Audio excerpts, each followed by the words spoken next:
So this is part 3 and the final part of her adoption story of Remington Rain, and it's basically meet Remy here.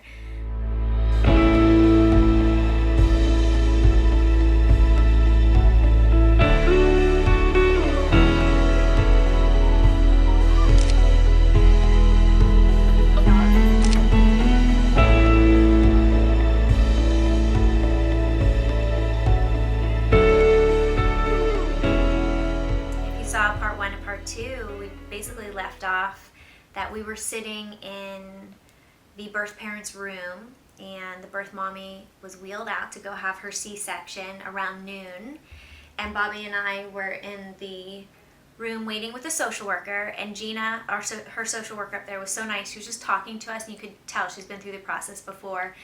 Around probably about 45 minutes after, because she was born at 12:47, a nurse came in to clean up the room for the birth mommy, and she said, "Oh yeah, I heard the baby cry."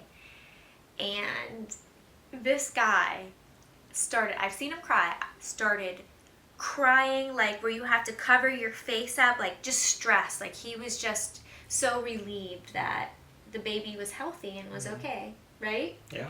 And then about 5 minutes later, another nurse walked in the door. What was her nurse? Nurse Katie? Nurse Katie walked in the door with holding you in her hands. And we can't even explain the joy that we felt. She's so beautiful.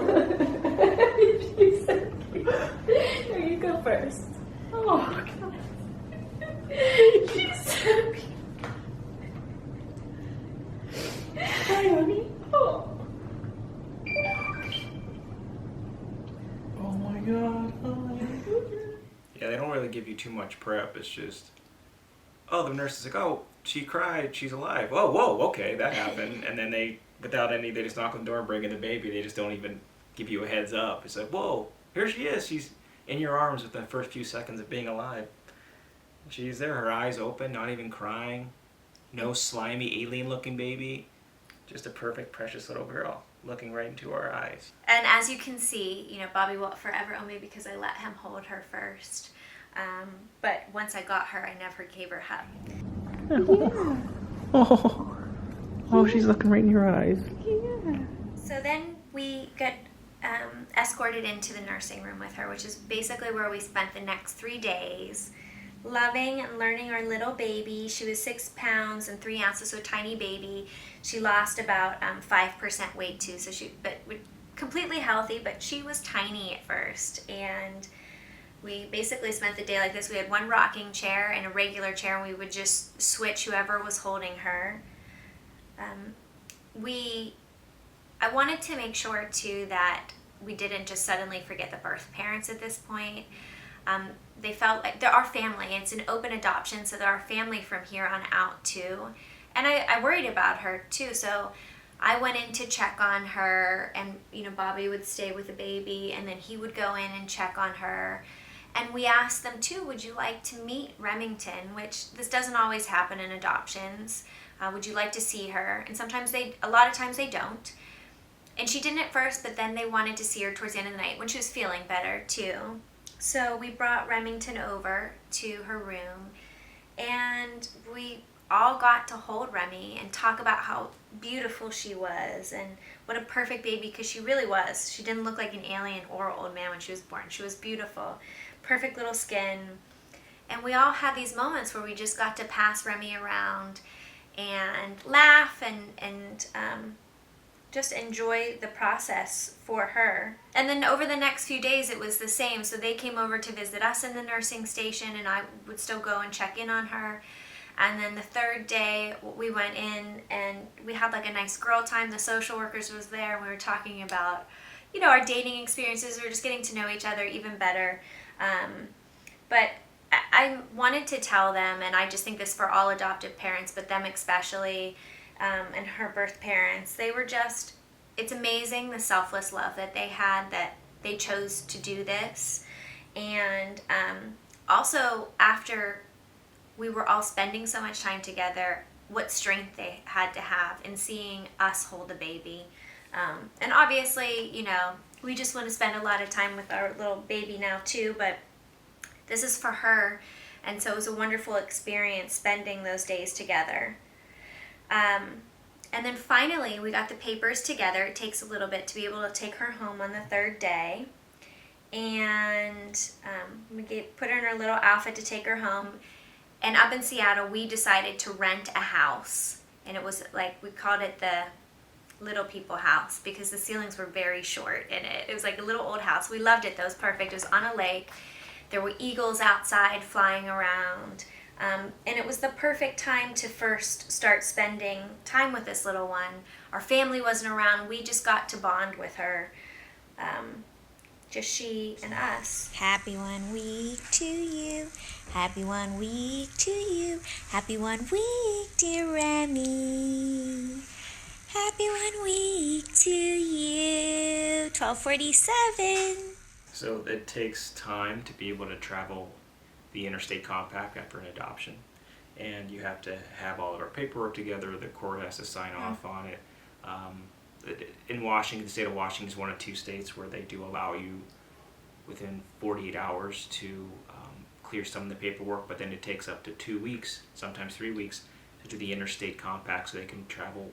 We can legally travel as guardians of the baby across state lines, and we were able to do it quicker within 1 week.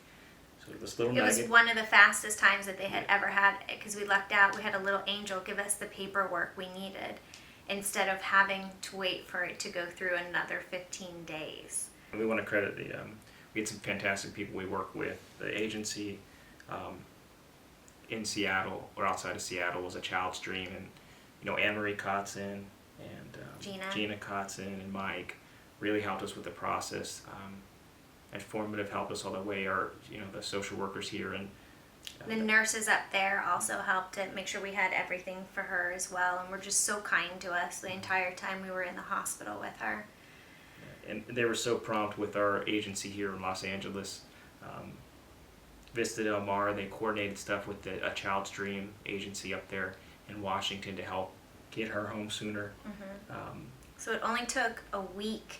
We were in the hospital. She was born on a Tuesday. We were in the hospital, and we got her home on a Thursday, right? Thursday evening. And then we stayed at the house for a few days, and we flew home that following Tuesday. Literally the shortest time they've ever had anybody up there because of all the little angels that blessed us in order to get her home to this little environment that we've created for her. And even after that too, after we left the hospital, we had a few more days to spend with the parents. So they were sweet enough to open up their home to us and have us over for dinner.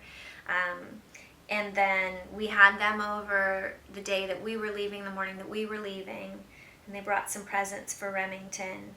So we just had such a magical time for our personal adoption story. We feel very blessed. And then we got the paperwork literally that morning. We weren't sure if we were going to fly home on the Tuesday or not.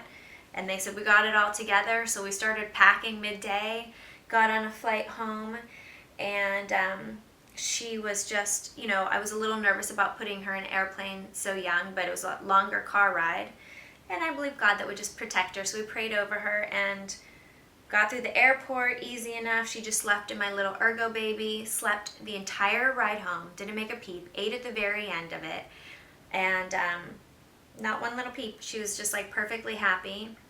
And then we're walking out, and we needed our family to help pick us up with our cars that have the car seat locks in them and get all the luggage and stuff like that. So as we were walking down at LAX, we looked out, and there was Rihanna. Aunt Rihanna was there, and her grandparents, Grandma Mary and Uncle Bob, and they had signs for her welcoming us home and little balloons, and it was just really exciting. And we got home late, and the last little bit of this adoption story was how are the puppies going to react to a baby. And so we let them sniff the blanket a little bit and let them come out and meet her, but they've been fantastic with her. Come here, Joe. Lulu loves her. She'll go up and sniff on her and make sure she's okay. No, she's shy. Lulu's fantastic. She, goes up and sniffs on Remy and makes sure she's okay, but then basically just lives her life. But little Joey, who was our rambunctious one and so crazy, has become very calm, and she follows her around everywhere and protects her, makes sure she's okay. Bless you. She's awake. And she's awake. And, just tells us even, like, if she needs her diaper changed, she'll sniff it and be like, look at us like, dude, you got to change this diaper. So, and then we have this precious little baby, and she's just been amazing. She's been very easy, very sweet. Huh? Eating, growing, sleeping all day. It's amazing. Yeah. Eat, grow, sleep is her motto. Yeah. Eat, grow, sleep. We just had such a terrific journey. We feel blessed, like, every step of the way with all the people involved in it, in order to get our little Remington Rain. And I hope that those of you who are thinking about adoption, watch all the steps.